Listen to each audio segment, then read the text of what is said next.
কবিতাৰ শিৰোনাম আইতা, কবি হেম বৰুৱা।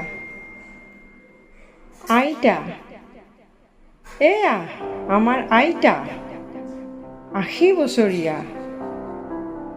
মধ্যাহ্নৰ সূৰুজৰ প্ৰখৰ তাপত নাইবা ঘনঘোৰ বাৰিষাৰ প্ৰলয় দিনত জহকালি জাৰকালি সকলোকে উপলুঙা কৰি ঘূৰি ফুৰা মৰাপাত বৰণীয়া চুলি।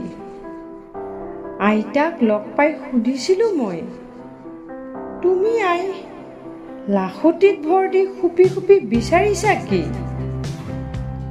আইতাই খোলা চকুজুৰি মোৰ ফালে তুলি একেষাৰ কথা মাথো ক'লে, মই বিচাৰিছোঁ কি তই নুবুজিবি শুন। বিচাৰিছোঁ মই সেই ২০টা বছৰ মোৰ যৌৱনৰ সপোনৰ বাটৰ ধূলিত কিজানিবা আছে লীন হৈ।